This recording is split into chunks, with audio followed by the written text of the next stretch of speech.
여러분 안녕하세요. 공인중개사 개그맨 양헌입니다. 공개양 따라라라라라. 누가 따라라라라 이거 하지 말라는데요. 저는 계속 할 겁니다. 그냥 재밌지 않아요? 따라라라라라라. 자, 오늘도 경매 공부하기 위해서 두인 경매에 왔습니다. 저번에도 말씀드렸죠? 이런 침체기 때 경매 공부를 하라고 말했는데요. 제가 지금 경매를 배워서 지금 경매를 들어가라, 빨리 낙찰을 받아라, 뭐 돈을 벌어라, 그런 거 아닙니다. 지금 낙찰을 받으면 손해볼 수도 있어요. 경기가 침체되면. 근데 가장 부동산 공부하기가 좋을 때가 이렇게 부동산이 냉각기, 침체기가 됐을 때 공부를 해놔서 보는 눈을 이렇게 쌓아놓으면 이제 완전 침체기가 들어갔을 때 이제 건질 수 있잖아요. 2019년 말이나 내년 초면 경매 물건이 많다고 합니다. 지금 경매 진행되는 물건도 많아서 올해 말이나 내년 초에는 많은 물건이 뭐 서울, 뭐 전국 뭐 많이 나온다고 합니다. 지금 공부하지 않으면 다음에 기회가 왔을 때 잡지를 못해요. 그래서 경매 공부를 하라는 겁니다. 경매 처음엔 좀 어려울 수 있어요. 저도 처음엔 좀 어려웠는데 뭐라 그럴까, 여자를 만나도 처음 보면 어떻게 다 압니까? 한 번 만나고 두 번 만나고 세 번 만나고 그게 계속 보다 보면 뭐 좋은 게 느껴지면서 아, 이렇게 성격은 이렇구나, 뭐 이런 단점이 있구나, 뭐 여드름이 있구나, 이렇게 보이는 거잖아요. 예, 경매도 처음 접근이 어렵지만 이렇게 보다 보면 아, 이렇구나, 아, 이래서 임차인이 없어지는 거구나, 아, 이거는 안전하구나, 그리고 아, 아파트 시세가 어떻게 되는구나, 경매 물건 감정가부터 해갖고 뭐 떨어지고 낙찰되는 걸 보면서 부동산을 배우는 겁니다. 제가 경매를 왜 배우라고 하냐면은 부동산은 솔직히 뭐 말이 쉽지, 뭐 동네 부동산 가서 믹스커피 마시면서 이야기를 나눠라, 그렇게 공인중개사분들이 한가하지 않습니다. 부동산 아저씨 아줌마들이 한가하지 않아요. 그 초보자들을 다 응대하고 살 것도 아니면서 다 가르쳐주지 않아요. 그러기 위해서는 이 지역은 아파트 가격은 얼마가 되는구나, 빌라 가격은 얼마가 되는구나, 낙찰은 이렇게 되는 거구나, 여기는 여기 가까워서 좀 비싸겠구나, 이런 거를 경매를 공부하면서 지역을 분석하면서 알아간다니까요. 먼저 경매 무료 사이트, 그러니까 두인 경매가 좋죠. 제가 왜 두인 경매를 선택을 했냐면 무료로 회원 가입하면 많은 걸 볼 수 있습니다. 보다 보면 우리 지역에 이런 물건이 나왔구나, 아파트가 나왔구나, 빌라가 나왔구나 하면서 이게 다 공부가 됩니다. 내가 아는 지역에 이 지역이 얼마구나 대충 알잖아요. 네, 그걸 대입하면서 이게 얼마에 나왔구나. 자, 이 부동산 공부라는 게 어렵다고 생각하지 마십시오. 정말 쉽게 접할 수 있는 게 경매입니다. 경매 물건을 보세요. 시간 날 때 컴퓨터 게임하지 마시고 경매 물건을 보세요. 지금 경매를 하라는 소리가 아닙니다. 공부해서 좋은 시기에 좋은 물건을 취득해서 돈을 벌자는 겁니다. 제 뜻을 이해하시겠죠? 경매 여러분 어렵다고 생각하지 말고 에이 뭐 요즘 뭐 경기도 안 좋고 부동산 떨어진다고 하는데 에이 지금 무슨 공부를 해, 이러다가 또 1년 지나고 2년 지나고 이제 아파트값 뭐 빌라값 뭐 쭉쭉쭉 올라가면 또 그때 내가 샀어야 되는데 그때 공부할 걸 후회합니다. 이제 그만 후회하자고요. 저도 많이 후회했습니다. 2014년 2015년만 내가 이 경매 공부를 했었으면 야 이거 얼마야 막 이러면서 후회를 합니다. 네. 지금 여러분들 후회하지 마시고 나중에 후회하지 마시고 지금부터 관심 가지시면서 조금씩 알아가세요. 이게 조금씩 알아가다 보면 더 알게 되고 싶고 더 공부하고 싶고 뭐 다른 유튜브도 보고 싶고 막 그럴 거예요. 돈 버는데 돈 벌자고 하는 경매입니다. 네, 여러분 경매 공부하고 부동산 공부해서 부자 되자고요. 자, 오늘 수업 출발해 보겠습니다. 출발! 우리가 이제 등기부 등본이나 권리 분석할 때 권리 분석하는 거는 간단해.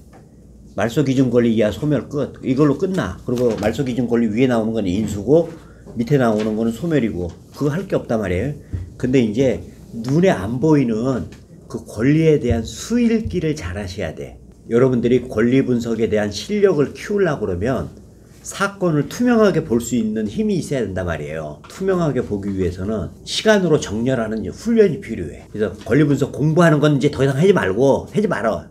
뭐 권리 분석 무슨 뭐 책 시중에 있는 거 공부 백날 해봐야 소용없어요. 써먹을 것도 없어. 대신 이제 시간으로 정렬을 해서 경매가 들어오기 이전에는 등기부 등본으로 읽어내. 경매가 들어오고 나서부터는 문건 송달 내역으로 읽어내는 거야. 그래서 사건이 여기서부터 소유자가 이제 처음 사서부터 이게 대출 받아갖고 이걸 돈을 못 갚아가지고 이게 지금 경매가 들어왔구나. 경매가 들어오고 나서부터는 또 법원에 이런 서류들이 들어와 있어가지고 이해관계인들이 제출을 하고 임차인이 송달을 받았니 못 받았니, 임차인이 있냐 없냐, 사람이 있냐 없냐, 누가 있느냐 뭐. 그리고 예를 들어서 이제 특히나 우리가 지금 이제 경매하다 보면 결론은 뭐로 나오냐면요, 임차인 분석이야. 결국은 결론은 그렇게 나와. 모든 뭐 유치권, 법정지상권, 뭐 지분 뭐 어쩌고 저쩌고 막 별게 다 나와도요, 결론은 결국은 임차인의 보증금을 물어주냐 안 물어주냐로 규결이 돼.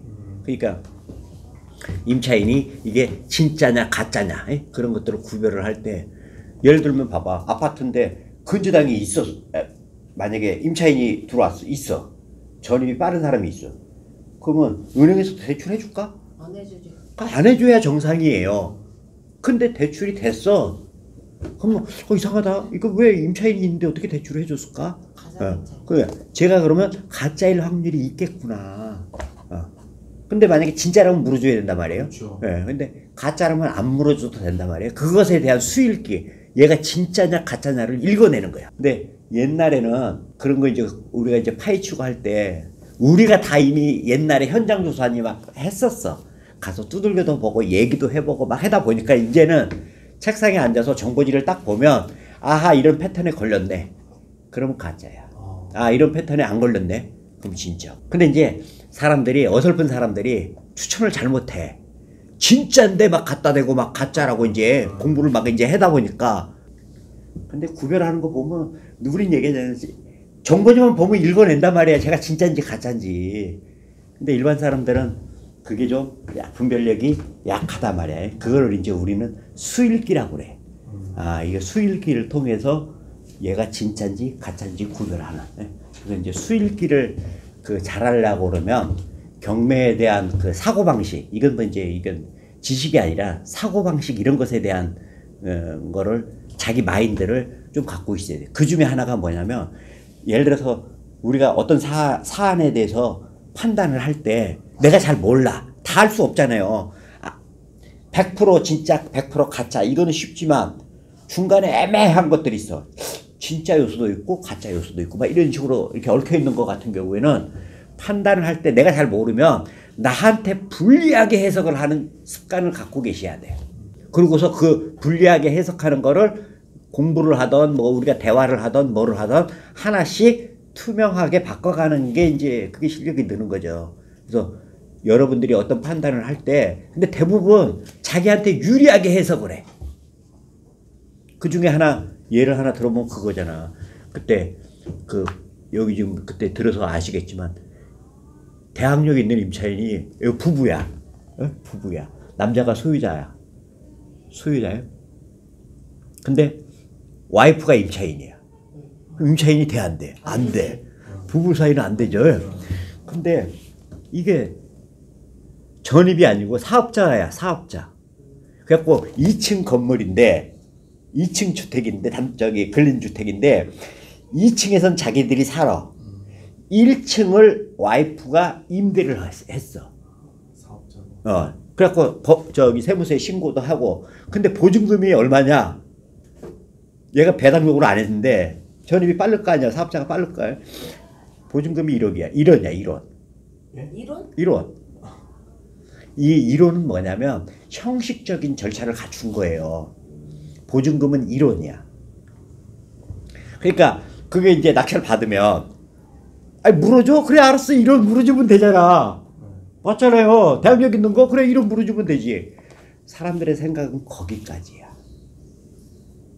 1원 물어주면 되지. 근데 기간 존속 주장할 수 있잖아요. 네. 임차인이 대학력을 지금 행사하고 있잖아. 배당 요구 안 했잖아.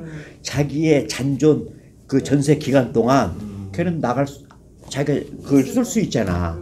그러면 그게 2023년까지야. 보니까 계산해 보면.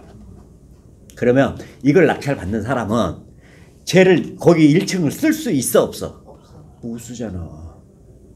그러면 자기는 지금 2층 주택 하나 산 거야. 근데 그게 누가 낙찰받다 보증금 죽었단 말이야. 그래갖고 이번에 나왔는데 또 다른 놈이 먹었어. 사고 칠 줄 알아. 왜? 일반 사람들의 생각은 거기까지야. 경매하는 사람들의 생각은 이런 물어주면 되지. 예. 근데 임차인의 입장에서 그게 이제 우리 좀 더 얘기하는 역지사지야. 여러분들은 분석을 할 때 내 입장에서만 분석을 해. 근데 분석을 할 때 오자 분석해. 오자 5명의 입장에서. 우리는 입찰자의 입장, 그 다음에 이제 소유자의 입장에서 물건을 한번 바라봐. 물건을 내가 소유자라면, 그리고 생각하고 읽어. 그 다음에 임차인이라면, 채무자라면, 채권자라면, 5명이 나와. 5명의 시각에서 그 물건을 바라보는 그런 훈련이 안 돼 있다고. 그러니까 모든 사람들이 이런 물어주면 끝내지. 이건 뭐야? 입찰자의 입장에서만 바라보는 거지. 그럼 임차인 나가냐고 걔가. 또라이야? 어? 5년 동안 1원으로 쓸 수 있는데? 못 내보낸단 말이야. 그러니까 그 낙찰 받은 애는 5년 동안 못 쓴다는 거지. 그러면 그걸 알고 받은 거냐 이거지. 몰랐기 때문에 받는 거지. 알았으면 받겠냐고요. 안 받지. 그래서 실제로 권리 분석 이런 거가 중요한 게 아니라 그렇게 지금 얘기했던 그런 수읽기, 그 사건에 대한 거를 이렇게 읽어내는 그게 실력이야. 그래서 그거를 키워야 돼. 그래서 이제 눈에 안 보이는 권리에 대한 수읽기로 우리가 이제 쓰는 도구가 추정. 1번 추정. 저는 경매를 다른 말로 추정이라고 얘기하는 사람 중에 하나야. 근데 야, 어떤 사람들은 그런 얘기 많이 해. 야, 경매 하려고 그러면 완벽하게 알고 해야지. 어떻게 추정을 해갖고 만약에 아니면 어떻게. 근데 이 추정이라는 게요, 결국은 경험과 지식 이런 것들을 기반으로 해서 생기는 거야. 추정이 시간이 지나고 경험, 지식이 쌓이면서 그게 사실로 바뀌는 거야. 그래서 여러분들이 경매할 때 지금 경매 구조가요, 모든 서류를 완벽하게 보고 할 수 없는 구조야. 지금 경매 당한 사람이 보면 등기부 등본에 보면 압류 그래갖고 엄청 나와. 네. 압류 금액 얼마인지 알아? 응. 세무서에서 안 알려줘요. 세무서에서도 안 알려줘. 그럼 경매할 때 그러면 압류가 수도 없이 나오는데 우리도 금액 모르고 해. 근데 여기까지 하고 있어. 왜 해? 저 압류는 문제 없다라는 확신. 추정을 하는 거야. 쟤는 문제 없어. 제가 배당 받고 못 받고 나하고 이해관계도 없어. 결론은 뭐라고 그랬어? 임차인의 보증금 물어주는 거라 그랬지. 결론은, 모든 물건의 결론은, 그러니까 임차인이 없다. 그러면 문제가 있어 없어? 문제가 없어. 권리 분석에서는 문제가 없다는 거지. 부동산에 문제가 있을 수는 있어. 근데 그래서 이제 추정을 하는데 그 추정에 대한 게 경험, 지식이 쌓이면서 사실로. 그래서 이제 이 사례를 하나 제가 들어보면, 인천 연수구에 있는 무슨 아파트라고 뭐 있는데, 다른 건 이제 빼고 거기 보시면 그 등기부 등본 밑에 보면 주의사항에 유치권 신고가 돼 있어. 유치권은요 무조건요 이렇게 하셔야 돼요. 신고 날짜가 제일 중요합니다. 유치권은. 그래서 유치권을 신고를 했는데 신고 날짜를 보셔야 돼. 그래갖고 예를 들어서 이렇게 돼 있어요. 이렇게 나누시면 돼. 첫 공고 읽으면 이제 경매정보지에 이제 떴던 그 날짜인데, 그날 이전에 신고가 됐냐, 여기서 신고했어. 여기서 신고되면 이건 진짜. 유치권. 공고일 이후에 신고가 됐어. 얘는 가짜야. 제가 최근에 공고일 이후에 신고된 유치권이 진짜인 사례를 최근에 하나 본 적이 있어요. 이게 100%가 아니야. 여기 전에 했다 그러면 일단 진짜라는 전제를 깔고 가짜인 요소를 찾는 거야.